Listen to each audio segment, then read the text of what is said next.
So எங்க அழைப்பை ஏற்று வந்த வனிதா விஜயகுமார் மேம்க்கு ரொம்ப ரொம்ப நன்றி. Thank you so much for coming here today, ma'am.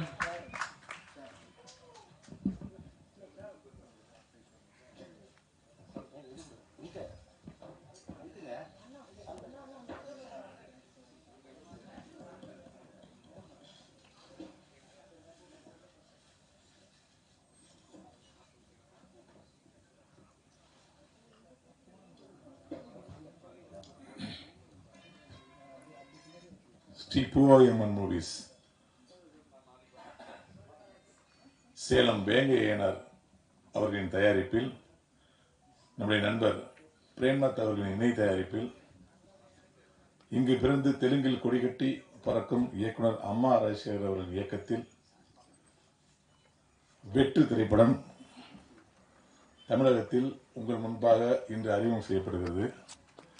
இந்த விழாவில் பங்கேற்றுக் கொண்டிருக்கும் சினிமா உலக ஜாம்பவான்கள், என்னுடைய அன்பு சகோதரர், திரைப்பட தொழிலாளர் சம்மேளனத்தின் தலைவர் திரு ஆர்.கே. செல்வமணி சார் அவர்களுக்கும்,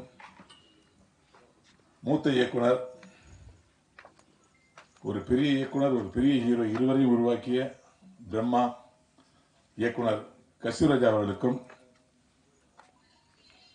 இந்த படத்தில் புதிதாக அறிமுகமாகி தமிழ்நாடு மக்களை கவர இருக்கும் அம்மா ராகின்ராஜ் அவர்களுக்கும், மேலும் இங்கே திரளாக கூடியிருக்கின்ற அனைத்து ஊடக நண்பர்களுக்கும், பத்திரிகை நண்பர்களுக்கும், பார்வையாளர்களுக்கும் என்னுடைய மனமார்ந்த வாழ்த்துக்களையும் நன்றியும் தெரிவித்துக்கிறேன். இந்த படம் ட்ரெய்லர் பார்க்கும் போதே ஒரு விஷயம் ரிவீல் ஆனிச்சு, இது ஃபுல் பேக்டு ஆக்ஷன் பிலிம் அப்படின்னு. வழக்கமா ஒரு ஹீரோவுக்கு ஒரு ஃபுல் பேக்டு ஆக்ஷன் படம் எப்போ உருவாகும்னா, இங்க தமிழ்ல சொல்லுவாங்க, ஃபர்ஸ்ட் ஒரு ஹீரோ உருவாக்கும் போது ஒரு லவ் ஸ்டோரி தான் போயிடலாம், அடுத்து ஒரு சின்ன ஒரு 2 ஃபைட் வச்சு ஒரு ஆக்ஷன், அது கிளிக் ஆனால் அதுக்கப்புறம் ஒரு 5ஆவது படம் 6 படம் 6வது படம் ஒரு ஆக்ஷன் ஹீரோ உருவாகலாம் அப்படின்னா இப்போ உள்ள இயக்குனர் எல்லாமே நினைப்பாங்க. வாரிசு நடிகளை உருவாக்குற அப்பாக்களும் அதான் நினைப்பாங்க. அதெல்லாம் தூக்கி ஓரம் கட்டிட்டு ஃபுல் பேக்ல என் பையன் வெட்டுவான் குத்துவான், அதை மக்கள் ரசிப்பாங்கிற ஒரு முழு நம்பிக்கையோட இன்னைக்கு வெட்டு படத்தை அம்மா ராஜேஸ்வர் இயக்கியிருக்காங்க. ட்ரெய்லர் பார்க்கும்போது உண்மையிலே கூஸ் பம்ப் மாதிரி இருக்கு. அந்த வெட்டுக்கிற லெட்டர் பாருங்களேன், அம்மா அம்மா அம்மா அம்மா அம்மா அம்மான்றது. அது யாரு குட்டான்னு தெரியல அந்த ஐடியா. வெட்டுன்னா டக்குன்னு ரொம்ப ஒரு மாதிரி ரத்தமும் சதயமான படமா இருக்குமோ அப்படி நினைச்சிடக்கூடாதுங்கிறத, அந்த வெட்டு லெட்டர் ஃபுல்லா அம்மா அம்மா அம்மாங்கிறது, அம்மா ராஜேஷ் டைரக்டர், அம்மா ராஜ் ஹீரோ, அம்மா பத்திய கதை.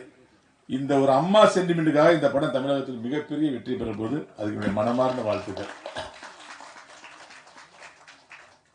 எனக்கு ஆர்.கே. செல்வமணி சார் சொல்லுவாங்க அடிக்கடி, நான் என் பையன் இன்ட்ரோடியூஸ் பண்ண போறேன் கூடிய விரைவில், டேய் உன் பொருளை நீ விற்கக்கூடாது, மற்றவங்க தான் விற்கணும், அதனால உன் பையன் நீ டைரக்ட் பண்ணாத அப்படின்னாரு.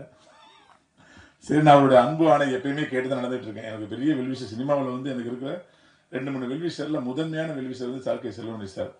எனக்கு ஏதாவது பிரச்சனை போய் அங்கே நிற்பேன், 5 நிமிஷத்தில் பணி மாதிரி தொலைச்சி விட்டுருவார். அந்த மாதிரி ஒரு மிக சிறந்த எனக்கு என்னுடைய நலன் விரும்பி அவர் சொல்றாரு அப்படிங்கிறத நான் என்ன பண்ண, நம்ம டேரக்ஷன் பண்ண வேணும். ஏற்கனவே நம்ம ஜீவா சார், ஒரு சூப்பர் குட் சவுத் பையன் ஜீவா சார் நம்ம தான் அறிமுகப்படுத்தணும். அப்புறம் நட்டியங்க நடராஜ் சாருக்கு ஏபிசியில் ரீச் ஆகிற அளவுக்கு மிளகான ஒரு படத்தை டைரக்ட் பண்ணோம். அந்த நம்பிக்கையெல்லாம் இருந்தால் கூட செல்வமணி சார் சொல்றது ஒரு விஷயம் இருக்கும். ஏன்னா அவர் 16 படம் டைரக்ட் பண்ணவர், பல ஹீரோக்களை இயக்குநர்களை உருவாக்குனவர் தன்னுடைய ப்ரொடக்ஷனில். அவர் சொன்னால் கரெக்டாக இருக்கும்னு நான் நம்பி தான் இப்போ அவருடைய டிராவலில் போயிட்டு இருக்கும்போது திடீர்னு ஏன் அப்பா பையனை டைரக்ஷன் பண்ணக்கூடாதுன்னு அம்மா ராஜேஷ் சார் ஒரு படத்தை காட்டி என்னுடைய மூடையே மாத்திட்டாரு. ஏன்னா நம்ம பையனை என்ன படிக்க வைக்கணும், நம்ம பையனை என்ன மாதிரி வளர்க்கணும், அவனை படிக்க வச்சு அவனை என்ன ஸ்போர்ட்ஸ் டென்னிஸ்ல பண்ணணுமா, வாலிபால் பண்ணணுமா, அவன் எந்த மாதிரி வரணுங்கிறத டீச்சர் முடிவு பண்றதோட வீட்டில் உள்ளவங்க தான் முடிவு பண்ணி டீச்சர் போய் சொல்லுவாங்க, சார் அவங்க என்னால் பியானோ கலைஞர் வர முடியல, அவனை பியானிஸ்ட் ஆகணும்னு ஆசைப்படுறேன், நான் ஒரு பெரிய வாலிபால் பிளேயர் ஆகணும்னு நினைச்சேன் சார், வீட்டு குடும்பம் கஷ்டம், அதனால அந்த பக்கம் போக முடியல, அப்படியே +2லயே படிச்சு நான் வேலைக்கு போயிட்டேன் அப்படின்னு சொல்ற காலகட்டத்தில் நம்மளுடைய ஆசையெல்லாம் நம்மளால் எதெல்லாம் முடியாதோ அதெல்லாம் வாரிசு மேல திணிக்கிறது தான் இன்னைக்கு பெற்றோர்கள் செய்யற ஒரு விஷயம். அந்த விஷயத்தை நம்ம செஞ்சிடக்கூடாங்கிற ஒரே காரணத்துக்காக என் பிள்ளைகளை படிக்கணும் படிக்கணும் படிக்கணும்னு சொல்லிட்டு இருந்தேன். ஆனால் விதி நம்ம பிளட் தான் நாங்கள் போகுது, அவனும் சினிமாவுக்கு வரணும்னு ஆசைப்பட்டேன். அப்போ நான் இந்த மாதிரி ஒரு சூழ்நிலை, கடுமையான சூழ்நிலை இருக்கும்போது அம்மா ராஜேஷ் சார் இப்படி ஒரு தெளிவான முடிவு என்னை எடுக்கிறதுக்கு உண்மையிலே ரொம்ப மனமார்ந்த நன்றியை தெரிவிச்சுக்கிறேன். ஆனால் இது முடிவு இல்லை, குழப்பிட்டு இருக்கேன் மனசை. என்ன செல்வம் சார் சொன்னா அது ஒரு பெரிய ஒரு உண்மை இருக்கும், அது எல்லாருக்குமே தெரியும். அதனால இந்த மேடம் விழா முடிஞ்சதுக்கு அப்புறம் சாரை டிஸ்கஸ் பண்ணி அந்த விஷயத்தை முடிவெடுப்போம். நான் டைரக்ட் பண்ணேன்னா இது ஒரு புதுமுக இயக்குனர் உருவாக்குறாங்கன்னு. இருந்தாலும் அது வெட்டுப்படுத்த ட்ரெய்லர் பார்க்கும்போது எனக்கு என்ன தோணுச்சுன்னா, ஷாம் கே நாடி சார் கேமரா பண்ணியிருக்காங்க. ஒரு புது பையனுக்கு என்னென்ன ஷாட் வைக்குமோ அதாவது வைக்காம ஒரு பெரிய ஒரு சிரஞ்சீவி சார் மாதிரி, ஒரு பவன் கல்யாண் சார் மாதிரி ஒரு பெரிய ஸ்டாருக்கு என்ன ஷாட் வைக்கணும் அந்த ஷாட்லாம் வச்சிருக்காரு. அவ்வளோ நம்பிக்கை அந்த பையன் மேல.